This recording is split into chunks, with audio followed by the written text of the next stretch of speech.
This American lawyer just shut down a woke student, and you won't believe how it went down.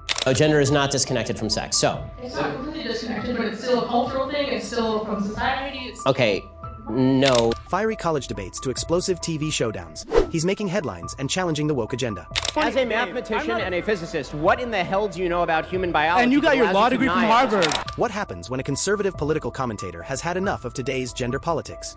Ben Shapiro is here to show us. Known for his sharp rhetoric and unapologetic approach, Shapiro isn't afraid to tackle the most controversial topics, especially when it comes to gender identity. The term mother does not include father. Every category has to have boundaries. The boundary of female starts at male. And when you start including male in the category of female, you are threatening biological definitions as well as basic truth. In recent debates, Shapiro has made it crystal clear, he's not backing down.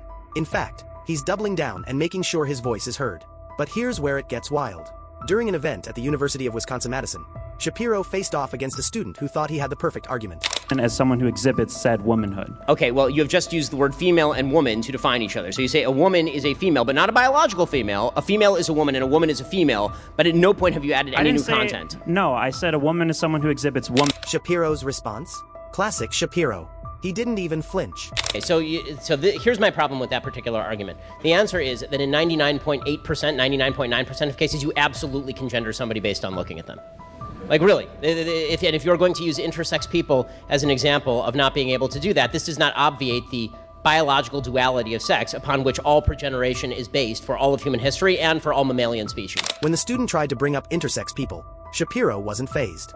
So the objective standard, here's the deal. For all of human history, there was an objective standard between male and female. And if that wasn't enough, the student then tried to argue that gender is a spectrum and that it's not within his liberty to gender someone based on appearance alone. Shapiro's comeback? Brutal and to the point.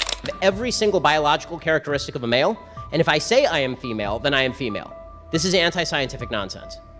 This wasn't just a debate. It was a masterclass in dismantling flawed arguments. The student was left speechless, another victim of Shapiro's relentless logic. But that was just the beginning. Wait until you hear about what happened on live TV. Ben Shapiro went toe-to-toe with transgender activist Zoe Tur on Dr. Drew on Call, and things got intense fast. To the brain scans. You cut that out now, or you'll go home in an ambulance. Yeah, that seems mildly inappropriate for a political discussion. No, I know. Well, but wait, to be fair, but to be fair. Shapiro referred to Tur as Sir, and Tur's reaction was explosive. She grabbed Shapiro's neck and threatened him. You cut that out now, or you'll go home in an ambulance. Bruce Caitlyn Jenner, I'll call him Caitlyn Jenner. No, because it's her. You're not being polite to the pronoun. Because disrespectful. Okay, forget about the disrespect. Facts don't care about your feelings. It turns out that every chromosome, every cell in Caitlyn Jenner's body is male with the exception of some of his sperm cells. But Shapiro didn't back down. The confrontation made headlines, not just for the physical threat, but for Shapiro's unwavering stance on biological reality. This wasn't just a debate, it was a showdown, and Shapiro wasn't about to let anyone intimidate him. This incident wasn't just about the clash of ideas. It became a defining moment in the national conversation about free speech and the right to express unpopular opinions without fear of violence. Shapiro's ability to stay composed under pressure and deliver his message clearly and forcefully earned him both respect and criticism. In Shapiro's world, facts don't care about your feelings or your threats. Ben Shapiro's unapologetic stance on gender identity, free speech, and the clash between biology and societal norms has sparked intense debates. Do you believe that people should have the freedom to express their views, even if they go against popular opinions, or should there be limits to avoid offending others? Share your thoughts in the comments. Let's see where you stand in this heated discussion. Pronouns are designed to differentiate between men and women, and that transgender women are not biological women, and that anything that attempts to overcome that argument is obfuscation rather than clarification. But Shapiro's boldness doesn't end there.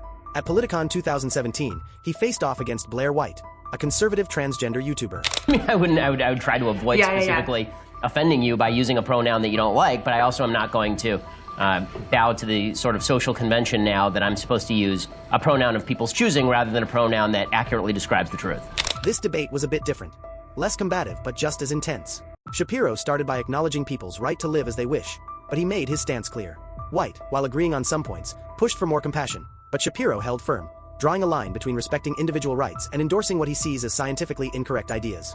His message: society shouldn't be forced to accept identities that conflict with biological facts. Not everybody that the left says is alt-right is actually alt-right. I mean, the left calls me alt-right, which is patently insane. But here's where things really heat up.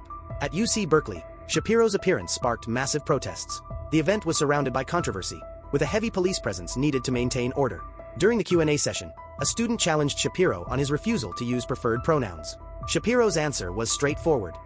But I think that teaching kids, as we are now being told, teaching kids that they must use preferred pronouns, or that men can become women can become men, sex doesn't exist, as a recent op-ed in the New York Times said, that's asinine, anti-scientific, and counterproductive. He explained that while people are free to identify as they wish, they shouldn't have the power to compel others to use specific language.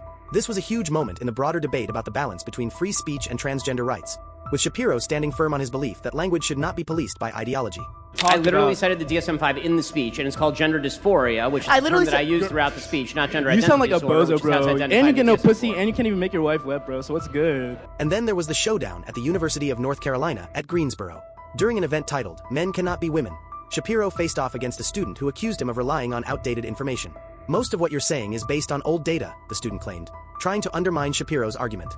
A framework of gender. You're right. Men and women don't exist in any other culture. No. Think about Native American. Nailed it. Third gender people. I'm not saying that. Third gender people exist in Native American societies, Western African societies, like Southern Native American societies, like Mexico. So in other places that are not white dominated, and they like are the United incorrect. States or Europe, and so you're saying white, so non-white incorrect. people. I'm a mathematician and a physicist. But Shapiro wasn't done yet. The student then argued that Shapiro's views were rooted in a Western colonial framework of gender. Shapiro shut it down with his signature bluntness.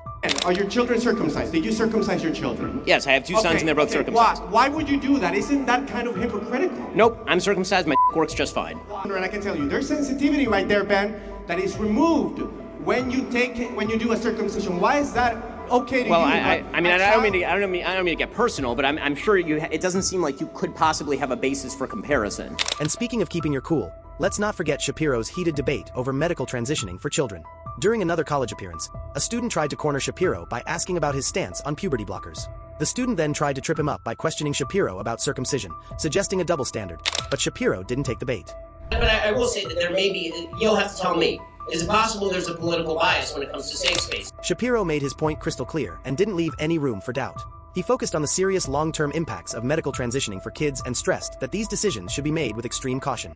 Even as the debate heated up, Shapiro stayed calm and delivered his argument with unwavering confidence. One of the big problems that you see in sort of the argument in favor of trans rights is this notion that gender and sex are completely separable. They're not completely separable. If they are completely separable, then this means that identifying people by their subjective gender really has no relevance as to whether they are a male or a female. Male and female are biological terms. So using terminology like male and female to describe a self-perception of maleness or femaleness is sort of a bizarre way of arguing whether a thing is a man or a woman. So here's my question. It's an argument that my friend Matt Walsh likes to make. What is a woman? Define what a woman is without reference to the word woman, please. But things really got interesting at Ferris State University. Shapiro went head-to-head with a student who claimed that gender is just a social construct, throwing in some highbrow theory about how gender is more of a performance dictated by society than anything else. Shapiro didn't miss a beat. He quickly shot down the argument by pointing out that while society might influence how we see gender roles, the biological facts of sex aren't something you can just change based on how you feel or what society thinks. Lots of countries all over Europe that were not particularly civilized and were quite white. They have freedom, personal responsibility, separation of powers, God-given rights protected by a government elected with the consent of the government. These are the values of Western civilization. These debates aren't just about winning the argument for Shapiro. They're about protecting a worldview that he sees as being under serious threat. Whether he's talking about the reality of biological gender, the dangers of changing definitions, or why he's against medical transitioning for children, Shapiro's concerns run deep about where society is heading. Beyond the heated exchanges and the spotlight, there's a bigger picture here. The ongoing fight over free speech, how we define gender, and the importance of sticking to objective truths. Shapiro's stance on these issues might make him a controversial figure, but one thing's certain, he's not backing down anytime soon. So, what's next in this battle for free speech? Shapiro's pushback against political correctness shows that this fight is far from over. The future of open debate and discussion depends on voices like his, those who are ready to push boundaries and challenge the status quo. What do you think? Are you with Ben Shapiro on his views about gender and free speech? Share your thoughts in the comments below, and don't forget to hit that like button and subscribe for more updates.